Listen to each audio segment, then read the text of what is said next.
बच्चों, कैसे हैं सब? कुशल मंगल? चलिए, अच्छी बात है, कुशल मंगल ही होना चाहिए।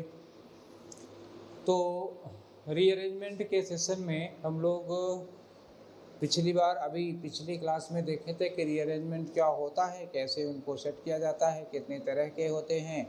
कुछ मैंने आप लोगों को क्लूज और लिंक्स की बात बताई थी, कुछ मैंडेटरी पेयर्स की बात बताई थी, और उसी में एक अप्रोच डेवलप कर रहे थे। तो अप्रोच 8-10 के करीब अप्रोचेस हम लोगों ने चर्चा की थी, जिसमें एक थी क्रोनोलॉजी की।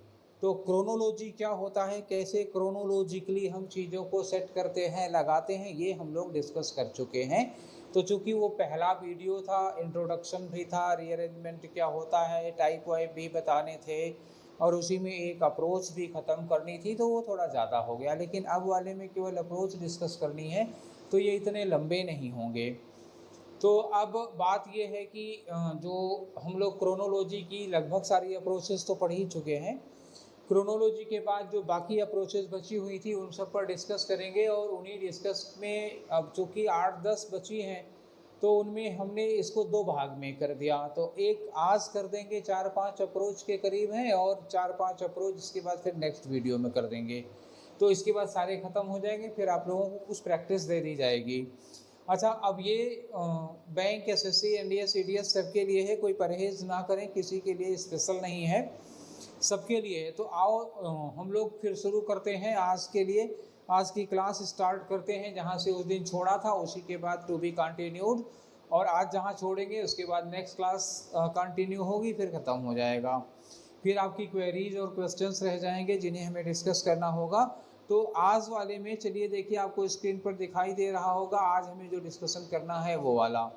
तो आज हमें जो डिस्कशन करना है वो क्या है? आज हम लोग डिस्कशन करने जा रहे हैं जो अप्रोच है उसमें क्लासिफिकेशन हमने कहा था कि उस बार की क्लासिफिकेशन में वर्गीकरण होता है, और इसमें एक यू टर्न मिलता है। तो इसमें जो एग्जांपल दिया है उसमें तो यू टर्न के बिना मैंने दिया है। यू टर्न से थोड़ी आसानी हो जाती है, मैंने बिना यू टर्न के क्वेश्चन दिया है ताकि आपको और क्लियर समझ में आए। यू टर्न से आसानी हो जाएगी।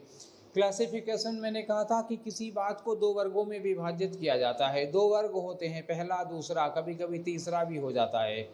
तो मान लीजिए किसी चीज़ के 2 हिस्से किए गए, 2 भाग किए गए, तो पहले वाले भाग के तुरंत बाद दूसरा वाला लगाएंगे, या फिर पहले की बात ख़त्म करने के बाद। मान लीजिए कहीं लिखा हो कि इस चीज़ के 2 कारण होते हैं।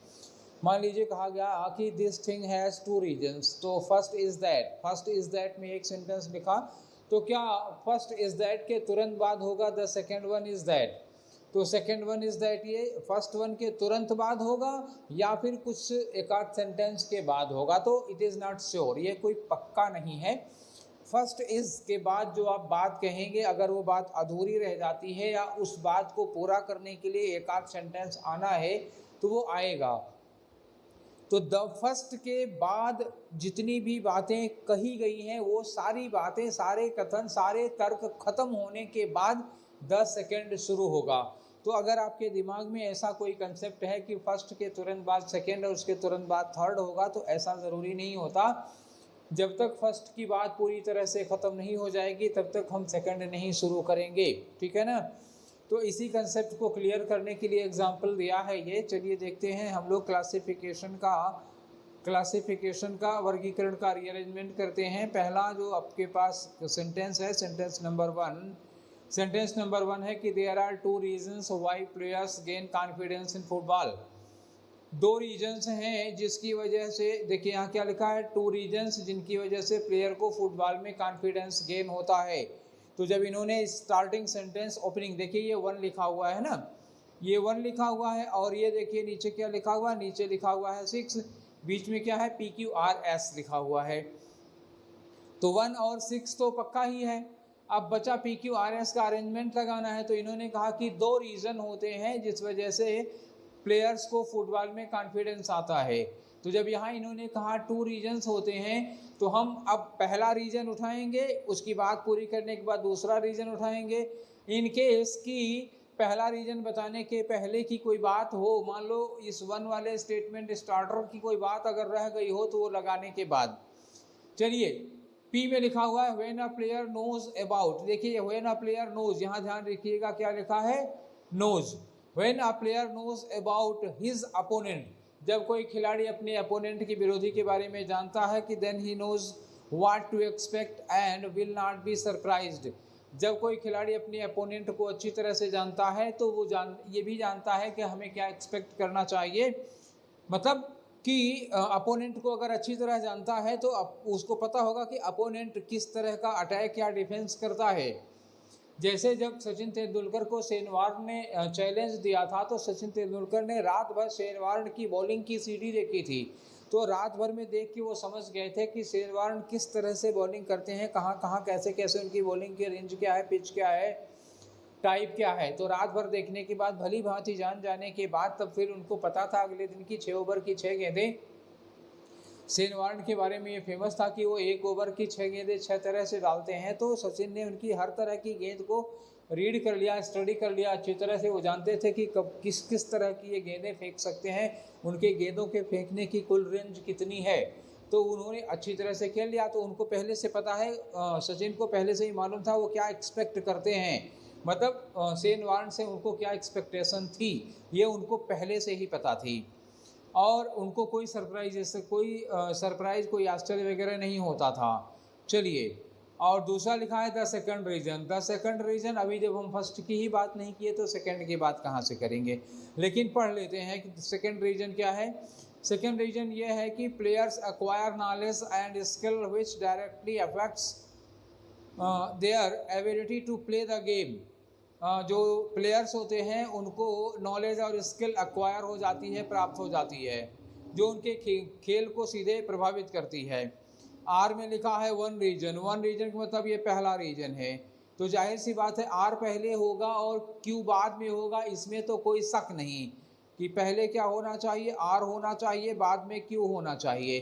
अब आर के तुरंत बाद क्यू होगा या नहीं होगा, अब ये इस बात पर डिपेंड करता है कि अगर आर की बात यहीं कंप्लीट हो गई तो ठीक है, अगर जो बाकी 2 सेंटेंस बचे हैं पी और एस, वो अगर क्यू की बात को आगे बढ़ाएंगे तो आर के बाद लग जाएगा क्यू, अगर आर की बात को आगे बढ़ा रहे हैं पी और एस तो फिर आर के बाद ही लगाना पड़ेगा। फिलहाल हम लोग देखते हैं एस में क्या, आर में क्या लिखा है। One reason is that they have a knowledge of competition, तो देखिए लिखा है कि they have a knowledge, they have a knowledge, और पी में लिखा हुआ है कि when a player knows about opponent, ठीक है ना।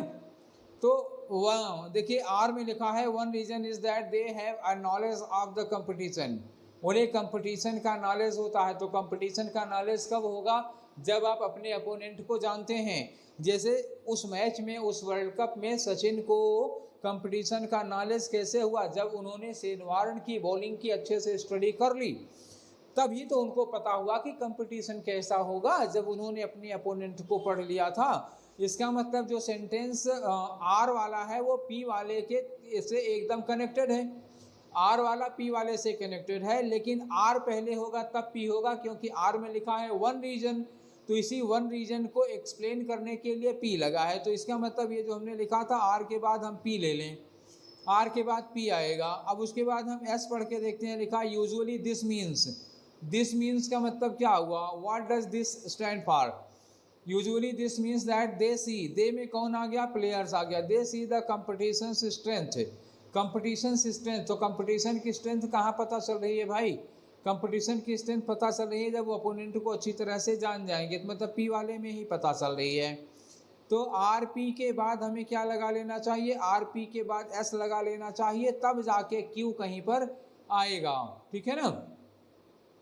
तो क्यू में जो सेकंड वाली बात इन्होंने उठाई, the second reason, second reason वाली बात फर्स्ट वाले के तुरंत बाद, वन वाले के तुरंत बाद नहीं लगेगी। यही मैंने शुरू में कहा था कि वन से एक सेंटेंस शुरू हुआ, लेकिन वो अपने साथ 2 और सेंटेंस सपोर्टिंग सेंटेंस लिए हुए था। तो आर वाले स्टेटमेंट में जो वन रीजन लिखा हुआ है, इसके सपोर्टिंग सेंटेंस है पी और एस, आर के स्टेटमेंट को सपोर्ट कर रहा पी और एस, तो आर पी एस एक सेंटेंस होगा। तो पहले आर पी एस एक स्टेटमेंट होगा, एक सपोर्ट में आ गया, और फिर उसके बाद आर दूसरा आया, क्योंकि ये सेकंड को स्टार्ट कर रहा है। तो आर पी एस के बाद क्यू होना चाहिए, R P S Q, R P S Q ये देखिए आप सी वाले में दिया है RPSQ, तो हमारा ऑप्शन इसका कौन सा होना चाहिए? सी होना चाहिए, RPSQ। ये मैं क्यों आपको समझा रहा था, क्योंकि पहले स्टार्टिंग सेंटेंस में ही कह दिया गया था कि देयर आर टू रीजन्स होते हैं, तो आपको 2 रीजन मिलेंगे। जब 2 रीजन मिलेंगे तो जो नए बच्चे हैं, जो बिगनर हैं, जो नहीं सीखे हैं, वो सीधे उनकी आदत क्या होती है, 1 रीजन इज दैट, और तुरंत बाद आएंगे 2nd रीजन इज दैट। तो 1 रीजन इज दैट के तुरंत बाद 2nd रीजन लगा देंगे और वो ऑप्शन ढूंढेंगे कि 1 रीजन R है और 2nd रीजन में Q दिया है, तो R के तुरंत बाद Q होना चाहिए। तो R के बाद तुरंत Q देखिए, बी वाले ऑप्शन में R के बाद तुरंत Q दे रखा है, तो आपको एक सुटेबल ऑप्शन भी मिल जाता है ना आपकी मर्जी के मुताबिक। ज़्यादातर लोग इस बी को लगा देंगे, बेटा यह गलत हो जाएगा। आर के तुरंत बाद आप क्यों नहीं लगा सकते, तब तक नहीं लगा सकते हैं जब तक आर के कथन को पूरा नहीं कर लेते हैं, ठीक है। तो ये बात यहाँ पर ये हो गई, हमारा एक अप्रोच खत्म की। अब इसके बाद हम दूसरी अप्रोच शुरू करने जा रहे हैं, और हमारी नेक्स्ट अप्रोच क्या है? नेक्स्ट अप्रोच है ये, जो दूसरी अप्रोच डिस्कस करने जा रहे हैं उसमें यह है कि फर्स्ट सेंटेंस को पता लगाना है हमें, फर्स्ट सेंटेंस को फाइंड आउट करना, या आप उसी को कह सकते हैं कि आइडिया और एक्सप्लेनेशन। आइडिया एक्सप्लेनेशन देखिए, मैंने इसमें उस दिन भी थोड़ा सा बताया था। आइडिया का मतलब क्या हुआ, कभी कभी सेंटेंस में एक जो सेंटेंस होता है, एक सेंटेंस कोई थ्योरी होगी, कोई प्रिंसिपल होगा, कोई आइडियोलॉजी होगी, कोई विचार होगा, दर्शन होगा, तो उस एक विचार को, एक दर्शन को, विज्ञान का कोई नियम हो सकता है, या कोई मार्केट का, समाजशास्त्र का, अर्थशास्त्र का किसी भी विषय का एक सिद्धांत होगा, कोई दर्शन होगा, विचारधारा होगी, दृष्टिकोण होगा कोई। तो उस दृष्टिकोण को एक्सप्लेन करने के लिए, इस जो बात कही गई उस बात को समझाने के लिए, व्याख्या करने के लिए, या उसको साबित करने के लिए आगे तर्क दिए जाते हैं। तो बात होगी और बात को साबित करने के लिए तर्क होगा, एक आइडिया होगी, उस आइडिया को एक्सप्लेन किया होगा। जैसे मान लीजिए एक सेंटेंस में कोई कह देता है कि ईमानदारी सबसे अच्छी नीति है, honesty is the best policy. अब इसके बाद के सेंटेंस होंगे कैसे, क्यों। तो कैसे और क्यों आगे दिया होता है, तो जो कैसे और क्यों आगे दिया होता है तो वही होता है आइडिया और एक्सप्लेनेशन। तो हमें जो आइडिया वाला सेंटेंस होगा, जो विचारधारा होगी, जो प्रिंसिपल होगा, जिसको एक्सप्लेन किया गया है बाकी के सेंटेंसेस में, तो हमेशा जो आइडिया सेंटेंस होता है, जो प्रिंसिपल सेंटेंस होता है, वो सबसे पहले आता है। तो प्रिंसिपल सेंटेंस से आइडिया सेंटेंस ओपनर कहा जाता है, स्टार्टर या ओपनर होता है। तो आइडिया ओपनर या स्टार्टर होती है, जो उसका एक्सप्लेनेशन होता है वो फॉलो करेगा। अब एक्सप्लेनेशन में जो 4 तर्क दिए गए हैं उनको किस क्रम में लगाएंगे, इनमें और सारे लॉजिक लगते हैं। पहले हम आइडिया और एक्सप्लेनेशन तो स्टार्ट करके पता कर लें, आइडिया स्टार्टर होगा, वो फर्स्ट सेंटेंस वही होता है। तो आपके सामने एक एग्जांपल दिख रहा है जिसमें ABCDEF लगा हुआ है। कितने सेंटेंस हो गए? 6 सेंटेंस का ये अरेंजमेंट है, ठीक है ना, 6 सेंटेंस का अरेंजमेंट है। चलिए हम लोग देख लेते हैं, इसमें पता लगाते हैं कि आइडिया या सेंटेंस का ओपनर कौन है। तो ए में लिखा हुआ है, काफ़ी बड़ा सेंटेंस दे दिया, कोई बात नहीं है। ए में लिखा हुआ है the incessant ringing of mobile phone. Incessant का मतलब बिना रुके, लगातार, ringing of mobile phone. The claimer of multiple TV sets, मतलब पता लगा कई टीवी सेट लगे हैं घर में। आजकल तो लोगों के जैसे बड़े घर हैं तो एक ड्राइंग रूम में, एक उनके बेडरूम में, एक उनके बेडरूम में, एक ऊपर वाले कमरे में, सबके कमरे में एक टीवी लगा होता है। तो मल्टीपल टीवी सेट का क्लेमर, कोई सीरियल देख रहा है, कोई सीरियल देख रहा है। पता लगा जो बड़े बुजुर्ग हैं वो कोई धार्मिक चैनल लगाए बैठे हैं, कोई न्यूज़पेपर लगाया है, बच्चे कार्टून लगाए हैं, कोई मैच देख रहा है। तो सबकी अपनी अपनी रुचि होती है। तो एक हो गया कि मोबाइल फ़ोन का लगातार शोरगुल, एक हो गया टीवी सेट से आने वाली आवाज़ें, दूसरा होगा लेट नाइट पार्टीज और इंटरनेट। ये भी तो बड़ा डिस्टर्बेंस है भाई सोने के लिए। Internet are all par for the course in average urban household. एक जो एवरेज अर्बन हाउस होल्ड है, शहर का परिवार होता है, उसके घर में ये कॉमन चीज़ें हैं। चलिए देखें, अभी तो हमें शुरुआत नहीं मिली। बी में देखो लिखा हुआ है कि स्लीप इज ओनली नेचुरल एलेक्सिर। एलेक्सिर का मतलब होता है अमृत। अमृत समझ रहे हैं? हाँ ठीक है। नींद जो है वो एक प्राकृतिक अमृत है, दैट रिपेयर्स द बॉडी, जो हमारे शरीर को रिपेयर करती है। दिन भर काम करने के बाद जब आप थक जाते हैं तो और उसके बाद सो जाते हैं, कुछ घंटे सोते हैं, तो शरीर के कुछ अंग सुस्त होते हैं, आराम करते हैं, बॉडी अपने आप को रिपेयर करती है, रिफ्रेश हो जाती है, री एनर्जाइज हो जाती है। तो नींद जो है वो सबसे अच्छा रिपेयरर है, सबसे अच्छा कह सकते हैं आप रिवाइटल, सबसे अच्छी रिवाइटल यही है, सबसे ज़्यादा री एनर्जाइज करने वाली चीज़ है नींद, सो जाना। तो इन्होंने कहा कि जो नींद है, जो सो जाना है, वो सबसे अच्छा प्राकृतिक अमृत है जो बॉडी को रिपेयर करता है। ठीक है, अमृत नींद के बारे में बात हुई। और सी में लिखा हुआ है at work. At work, at work मतलब जब आप काम पे होते हैं, ऑफिस में होते हैं या किसी कारखाने में होते हैं।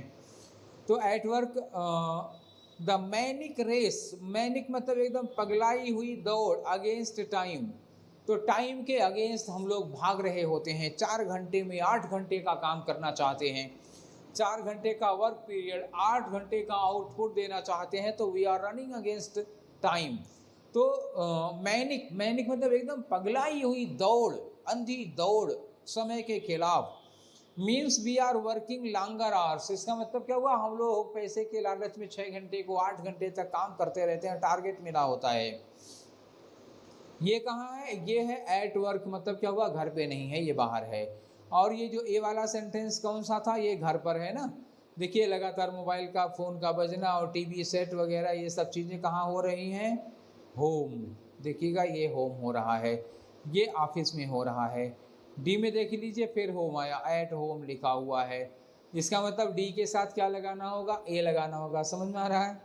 चलिए डी में लिखा है at home. At home our lifes are no less hectic. घर पर हमारी ज़िंदगी कम हैक्टिक नहीं होती। तो ये कंपेयर किया। जब कोई ये कहा जाए कि तुम भी कम नहीं हो, तो जब ये कहा जाए कि तुम भी कम नहीं हो, इसका मतलब क्या होगा कि कोई और है जो तुमसे ज़्यादा है। तो पहले उसकी बात करेंगे तब तुम्हारी बात करेंगे ना। जिसको कहते हैं कि तुम भी कम नहीं हो, उसका जिक्र बाद में आता है, पहले उसका जिक्र होगा। तो जब इन्होंने कहा कि घर पे हमारी ज़िंदगी कम हैक्टिक नहीं होती, दैट मीन्स कि पहले ऑफिस वाली बात करेंगे तब घर पे बात करेंगे। इसका मतलब एट वर्क मतलब सी पहले होना चाहिए, उसके बाद एट होम होना चाहिए। सी के बाद हम क्या लगाएंगे, डी लगाएंगे, और डी के ही बाद में हमें ए लगाना है। लेकिन हम बीच में गैप क्यों दे रहे हैं, हो सकता है अभी कोई आ जाए, कुछ सेंटेंस बचे हुए हैं। अब ई में देखिए क्या लिखा है। ई में लिखा है कि sleep and upward mobility make our incompatible bedfellows. ये बेड फेलोज की बात आई, लेकिन जब सोने जाने लगेंगे, रात में नींद वीद की बात आएगी तब करेंगे, इसके पहले नहीं करेंगे। But in today's fast paced world, किंतु आज की जो फास्ट पेस्ड वर्ल्ड है, इस तेजी के साथ भागती हुई दुनिया है, यहाँ पे sleep is the one aspect that is compromised most.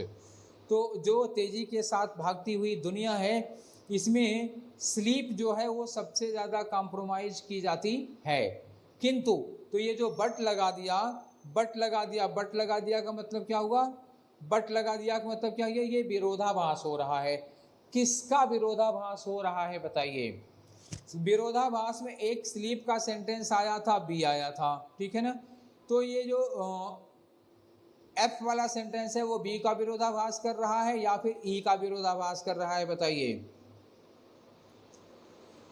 But today's fast paced, B में कहा sleep is the only natural elixir that repairs the body.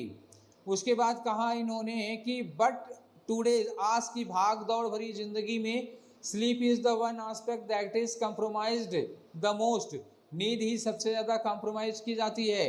अच्छा एक चीज़ बताइए, जो इन्होंने ए में कहा था कि लगातार बजते हुए फ़ोन और टीवी सेट की घनघनाहट, टीवी सेट की आवाज़ें, लेट नाइट पार्टीज़ और जो इंटरनेट है वो डिस्टर्ब करता है किसको, स्लीप को।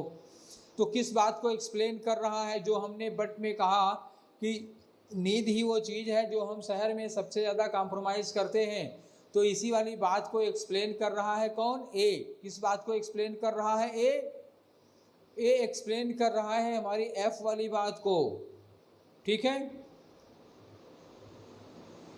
अच्छा, और ई में क्या कहा गया है कि sleep and upward mobility make for incompatible for bed fellows. Bed fellows तो सबसे बाद में आएगा ना, रात में सोने के टाइम।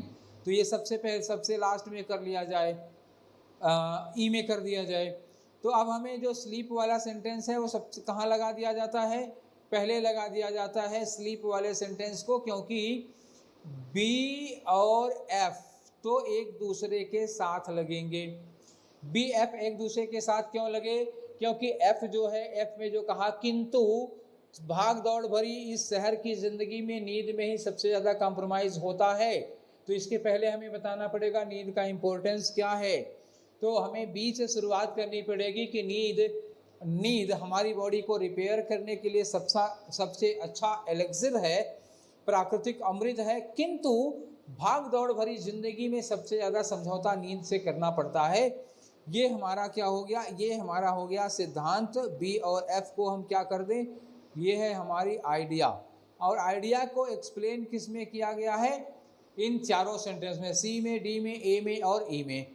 तो सी में क्या करें, हमें सी में हमने कहा कि अब जैसे इन्होंने कहा कि नींद से सबसे ज़्यादा कॉम्प्रोमाइज़ करते हैं, तो नींद से सबसे ज़्यादा कॉम्प्रोमाइज़ करते हैं, तो ये हमें साबित करना पड़ेगा कैसे कॉम्प्रोमाइज़ करते हैं।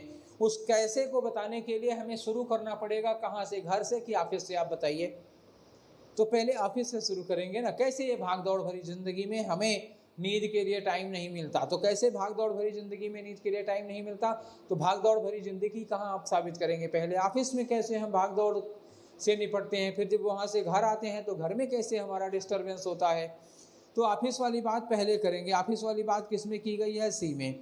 उसके बाद कहाँ है, इन्होंने कहा कि घर पे भी कुछ कम परेशानियाँ नहीं होती। तो घर पे जो इन्होंने कहा घर पे भी कम हेक्टिक नहीं है, तो जो घर पे कम हेक्टिक नहीं है तो इसी को साबित करोगे घर पे कैसे कम हेक्टिक नहीं है। टीवी है, इंटरनेट है, मोबाइल फ़ोन है वगैरह वगैरह, तो ए वाला आ गया। तो डी के साथ ए लगा हुआ है। और डी जो है वो सी के बाद क्यों आया, क्योंकि सी ऑफिस की बात कर रहा था, डी घर की बात कर रहा था। और डी के बाद ए लगा क्योंकि दोनों घर की बात है। अब ई में क्या आया, ये बेड टाइम, बेड फेलोज के लिए लिखा हो ना, सोते समय के लिए, तो सोते समय के लिए क्या आ जाएगा, ई लास्ट में आ जाएगा। फाइनल हमारा क्या बना, फाइनल हमारा बना सबसे पहले बी होगा, फिर एफ होगा, फिर क्या हुआ, सी हुआ, फिर डी हुआ, फिर ए हुआ और लास्ट में क्या होगा, ई हो गया। ये हमारा फाइनल अरेंजमेंट बना किसका, इस वाले के आइडिया एक्सप्लेनेशन के। तो इसमें हमने ये भी पता लगाया कि हम पहला सेंटेंस कैसे पाते हैं, पहला सेंटेंस कैसे पाते हैं, उसका सपोर्टिंग सेंटेंस कैसे पाते हैं, फिर उसको एक्सप्लेन करने के लिए जो चीज़ें दी गई थी वो भी क्रम में दी थी। इन्होंने आइडिया में ये बताया था कि नींद सबसे ज़रूरी है, किंतु नींद आदमी की पूरी नहीं हो पा रही है। कैसे नहीं पूरी हो पा रही है, उसकी दिनचर्या भाग दौड़ भरी है। तो भाग दौड़ भरी दिनचर्या साबित करेंगे तो पहले ऑफिस, फिर घर, घर में 2 स्टेप हैं, उसके बाद फिर सोने वाली बात करेंगे। तो इस तरह से ये सेट होगा, हमारा 2 हो गया। चलिए हम लोग तीसरा करते हैं आज का। तो तीसरे में देखिए हम लोग करने क्या जा रहे हैं जनरल और स्पेसिफिक। जनरल और स्पेसिफिक उस दिन बताए थे। जनरल क्या होता है, जिसमें सबकी बात करते हैं। स्पेसिफिक का मतलब क्या होता है, एग्जाम्पल के तौर पर कोई एक पार्टिकुलर का डिस्कशन करते हैं। उस दिन हमने कहा था, जैसे मान लीजिए विकसित देशों की बात कर रहे हैं, मान लीजिए एक सेंटेंस अमेरिका का लिखा, एक सेंटेंस लिखा फ्रांस आल्सो, और एक सेंटेंस है किसका, विकसित देश। तो फ्रांस और अमेरिका दोनों विकसित देश के उदाहरण होंगे। तो पहले कौन सा सेंटेंस होगा, विकसित देश, उसके बाद फ्रांस और अमेरिका उदाहरण के रूप में लेंगे। तो फ्रांस और अमेरिका का उदाहरण लिया जाएगा, तो इसमें जो आल्सो लगा होगा वो बाद में रहेगा। तो इस तरह से क्रम लगाते हैं। तो ये जनरल और स्पेसिफिक की बात करते हैं। तो सबसे पहले क्या होगा, जनरल फर्स्ट पे होगा और स्पेसिफिक क्या होगा, ये सेकेंड, थर्ड और फोर्थ नंबर पे ये सब स्पेसिफिक आते हैं। एक ही का उदाहरण क्रम में चला जा रहा है या फिर अलग अलग है उनका आता है, ये कैसे डिसाइड करेंगे, लेट्स सी। तो इसमें देखिए पहला सेंटेंस लिखा हुआ है ए वाला, बिकॉज अंटार्कटिका। अंटार्कटिका एक महाद्वीप का नाम हो गया। तो अंटार्कटिका एक महाद्वीप है, तो एक अंटार्कटिका स्पेसिफिक हो गया। ये क्या है, स्पेसिफिक हो गया। तो अंटार्कटिका गेट्स, उसके बाद ये देखिए शुरुआत में क्या लगा है, बिकॉज है, किसी चीज़ का कारण बता रहा है। ये पहला सेंटेंस किसी कीमत पर नहीं होगा। Because Antarctica gets so little precipitation. Precipitation क्या होता है, बारिश। अंटार्कटिका को बहुत कम बारिश प्राप्त होती है एवरी ईयर, हर साल। It is considered a desert, इसलिए इसको एक रेगिस्तान माना जाता है। तो किसी बात के एक्सप्लेनेशन में आ गया है ये डेजर्ट किसको कहते हैं, अंटार्कटिका को क्यों डेजर्ट माना जाता है। बी में देखिए अंटार्कटिका लिखा हुआ, यानी कि ये सेंटेंस भी स्पेसिफिक हुआ। Antarctica has below freezing point. Antarctica का टेम्परेचर बिलो फ्रीजिंग पॉइंट मतलब 0 के नीचे होता है। और एयर जो है उसमें डज नॉट होल्ड मॉइस्चर, तो हवा में मॉइस्चर नहीं होगा। तो दो कारण हो गए वहाँ पे बारिश ना होने का, ये कारण हो गया। तो बी वाला हो गया कारण ना होने, बारिश ना होने का कारण, और जो ए वाला है वो इस बात का कारण है कि उसको डेजर्ट क्यों कहते हैं। दोनों का कारण अलग है। ए में है अंटार्कटिका को डेजर्ट क्यों कहते हैं, बी वाला है कि अंटार्कटिका में बारिश क्यों होती है, कम क्यों होती है, और सी में लिखा है both coastal and coastline of central and coastline of Antarctica.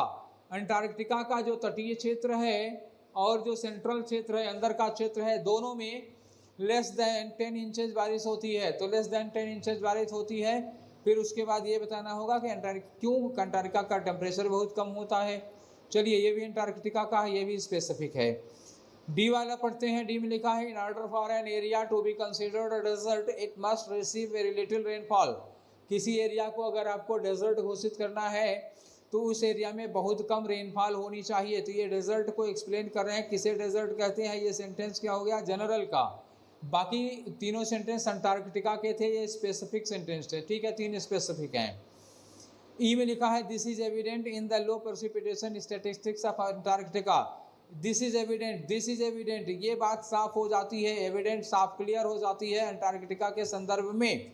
तो क्या चीज़ अंटार्कटिका के संदर्भ में साफ हो जाती है कि किसे डेजर्ट कहते हैं। तो अंटार्कटिका का डेटा दे रहे हैं, ये अंटार्कटिका का डेटा दे रहे हैं, तो ये S1 होगा, मतलब स्पेसिफिक जो शुरू किए हैं स्पेसिफिक का 1 होगा ये।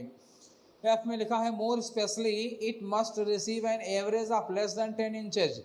और स्पेशली, मोर स्पेशली बात करें तो इट मस्ट रिसीव, इट कौन है, डेजर्ट को एवरेज 10 इंच से कम प्रेसिपिटेशन होना चाहिए, मतलब ये जनरल का 2 हो गया।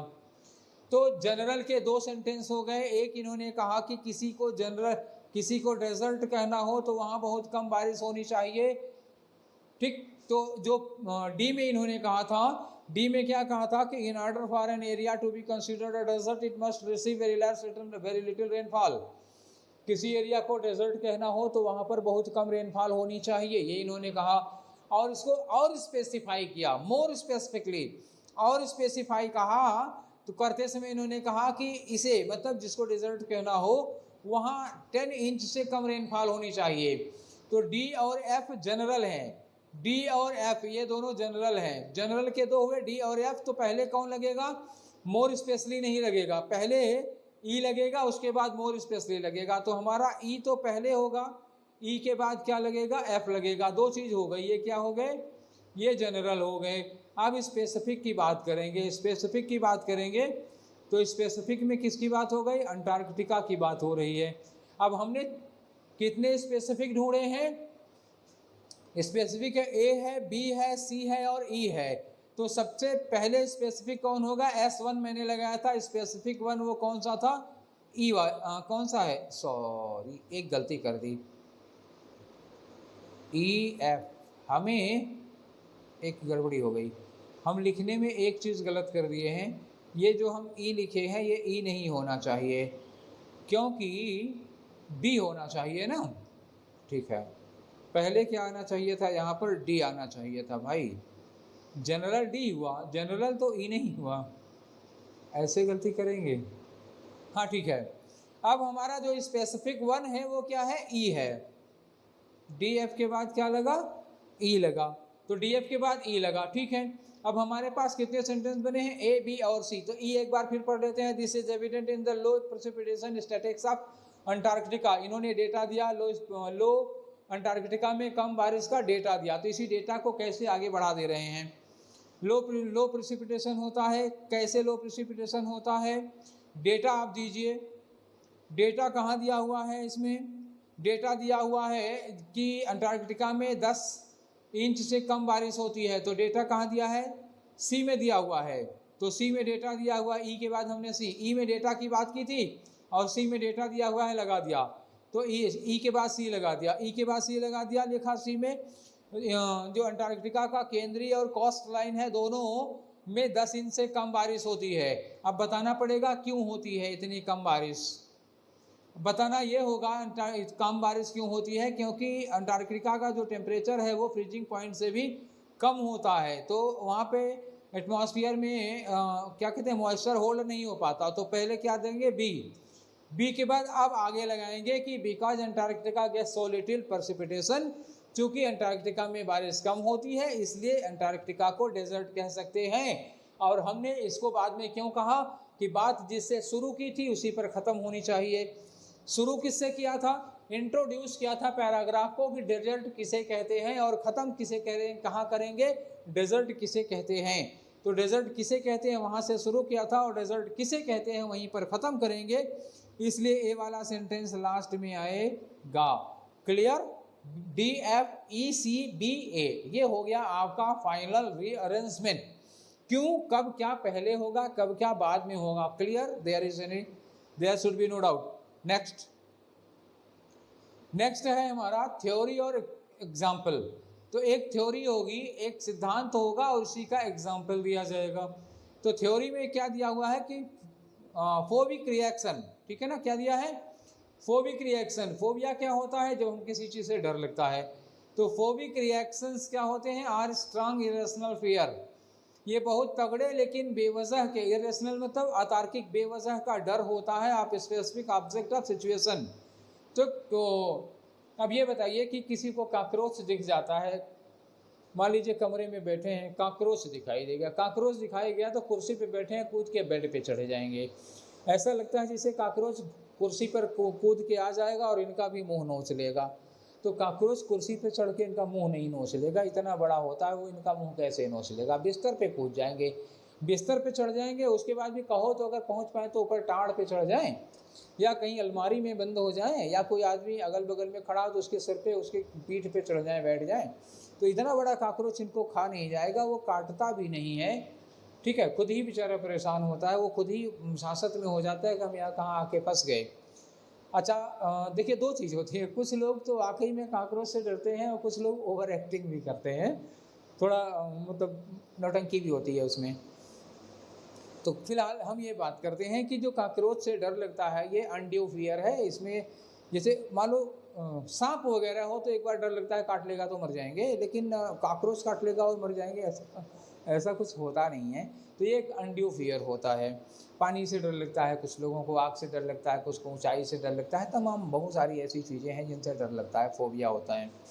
तो इन्होंने पहले सेंटेंस में बताया कि फोबिया क्या होता है, वो एक अनड्यू फियर होता है, तगड़ा होता है लेकिन बेवजह का डर होता है, किसी चीज़ से किसी को डर लगता है, स्पेसिफिक चीज़ होती है सबके डर की।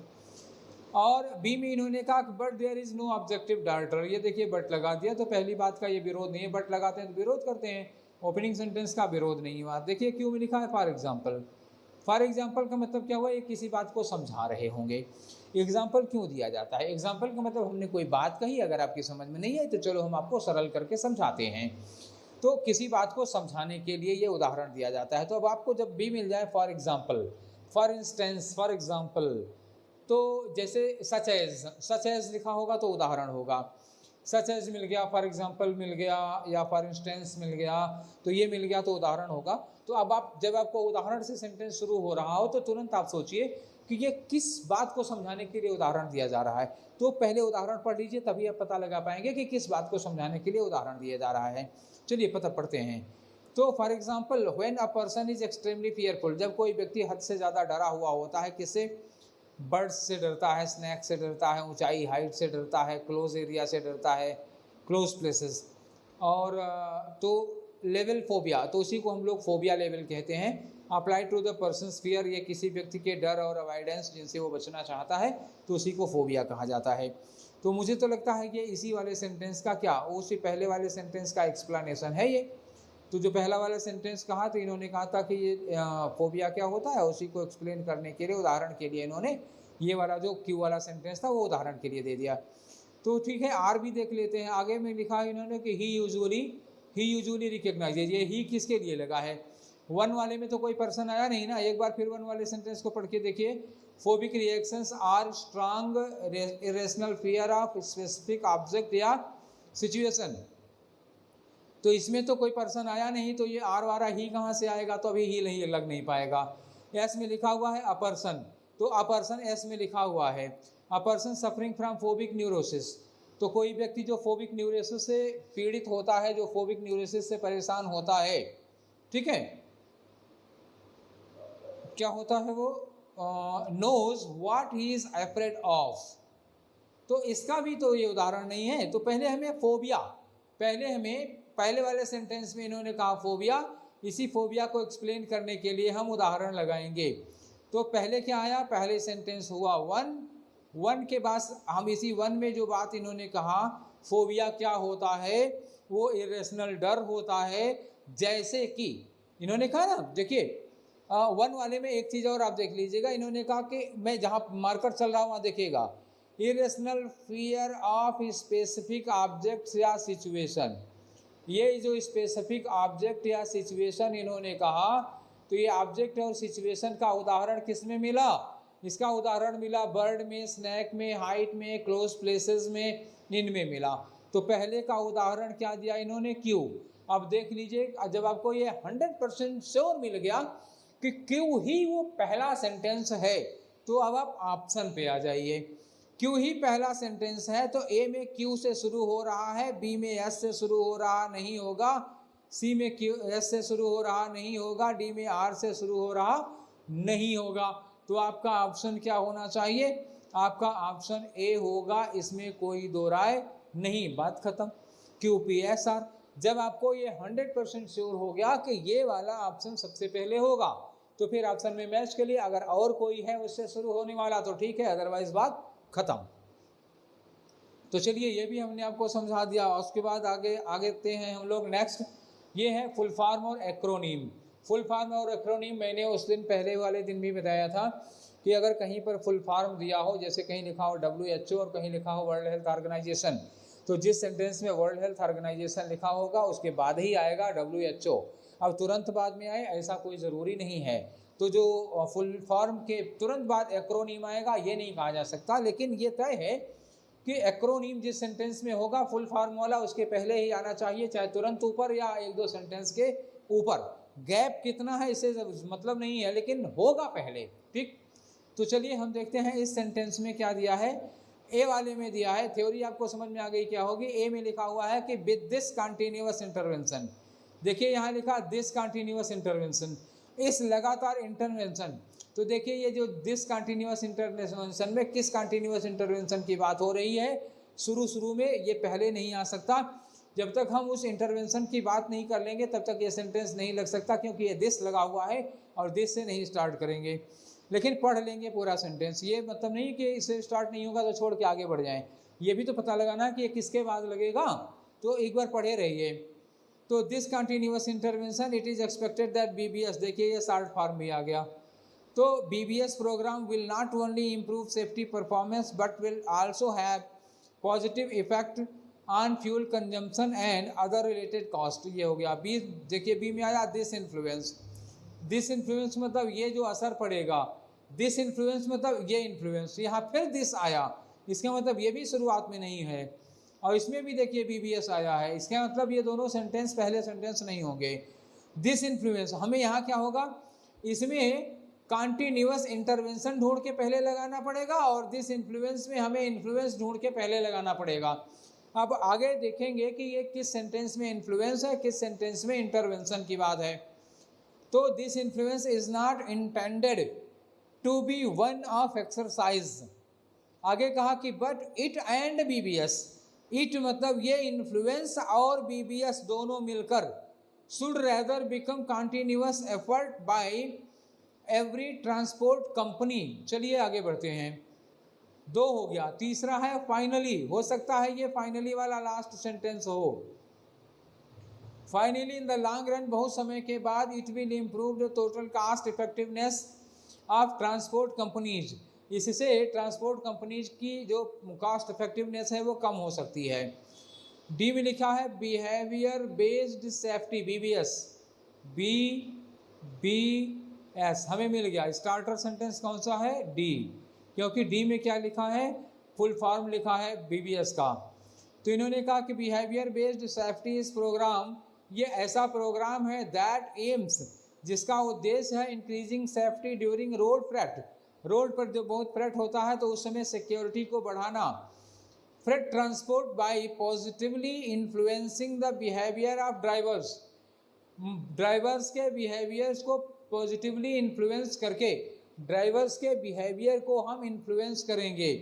आगे लिखा है कि दिस इज बेस्ड ऑन, ये किस पर बेस्ड है, अजम्पशन दैट, ये इस धारणा पर बेस्ड है कि बिहेवियर ऑफ ड्राइवर्स, देखिए यहाँ पे क्या लिखा था, influencing the behaviour of drivers, यहाँ बात खत्म हुई और यही बात यहाँ शुरू हो रही, बिहेवियर ऑफ ड्राइवर्स, मतलब डी के बाद हमें क्या ले लेना होगा, ई ले लेना होगा, बात कंटिन्यूएशन में चल रही है। तो ये जो ड्राइवर्स का बिहेवियर है वो can be influenced through observation, ये ऑब्जर्वेशन, कोचिंग और कम्युनिकेशन के जरिए उनका बिहेवियर क्या होगा, वो इन्फ्लुएंस किया जाएगा। और डी के बाद हमें क्या करना होगा, फिर देखते हैं, लिखा है ये जो लगातार इंटरवेंशन है, जो उनके बिहेवियर में हम लोग लगातार इंटरवेंस करेंगे, वो इंटरवेंशन जो होगा वो आ जाएगा अब ए वाला सेंटेंस, कि इस कंटिन्यूअस इंटरवेंशन के साथ ये एक्सपेक्ट किया जाएगा कि बीबीएस प्रोग्राम ना केवल सेफ्टी परफॉर्मेंस को प्रभावित करेगा बल्कि पॉजिटिव इफेक्ट डालेगा। ये जो पॉजिटिव इफेक्ट है वही ये इन्फ्लुएंस है, दिस इन्फ्लुएंस। तो ए के बाद बी भी हमको मिल गया, तो अब हमें ए के बाद बी मिल गया, चलिए आगे बढ़ा लेते हैं। ए के बाद बी मिला, दो हम लगा चुके थे। डी ई के बाद क्या मिला, ई वाला जो ये 1 2 3 चीज़ है वो इंटरवेंशन है, अब वो आ गया ए में इंटरवेंशन। अब इंटरवेंशन में जो इफेक्ट पड़ा था वो किस में आ गया, बी में इन्फ्लुएंस बन गया। और उसके बाद फाइनली इन सब का नतीजा क्या होगा, इनका नतीजा होगा कि जो ट्रांसपोर्ट कास्ट है वो ट्रांसपोर्ट कास्ट को कम होने में फ़ायदा होगा। तो ये इसके बाद में हमने क्या लगा दिया, बाद में हमने लगा दिया सी। तो ये हम लोगों ने अभी करीब 5 अप्रोच डिस्कस की। तो अभी हम लोग 5 अप्रोच डिस्कस किए हैं। एक अप्रोच क्रोनोलॉजी की पहले डिस्कस किए थे, क्रोनोलॉजी में अकेले ही 4-5 अप्रोच थी, इसलिए एक दिन क्रोनोलॉजी किया था। 5 अप्रोच आज डिस्कस कर ली, 4-5 अप्रोच और बाकी है, उनको हम नेक्स्ट वीडियो में डिस्कस कर लेंगे। उसके बाद ये आपका रीअरेंजमेंट का काम पूरी तरह से ख़त्म हो जाएगा, फिर आपको प्रैक्टिस करनी रह जाएगी, ठीक है ना। तो मुझे लगता है कि उस दिन भी आप लोगों को ठीक से समझ में आ गया होगा, आज वाला भी अच्छे से समझ में आ गया होगा। अगर कोई प्रॉब्लम है तो योर प्रॉब्लम्स आर वेलकम, और आपकी क्वेरीज आर वेलकम, आपके डाउट्स आर वेलकम। जो भी आपके डाउट्स वगैरह हैं उन सबका स्वागत है, आप लोग पूछा करिए। पूछने से मत हिचकिचाइए, अगर हम बताने से हेजिटेशन नहीं कर रहे हैं तो आप पूछने से क्यों करते हैं, ठीक है। तो अगर कोई प्रॉब्लम हो तो बताइएगा, और कुछ चाहते हैं तो भी बताइएगा। बार बार यही बात कहनी पड़ती है आप लोगों को, लेकिन आप लोग पूछ नहीं रहे हैं, ठीक है। कोई बात नहीं, ये भी अच्छी चीज़ है कि अगर आपको सब कुछ समझ में आ रहा होगा तो क्यों पूछेंगे। तो अब ये क्लास यहीं पर वाइंड अप करते हैं। जो इसका एक पार्ट बचा रह गया है उसको जल्दी ही आपके सामने लेकर आएंगे। Till then take care, thank you.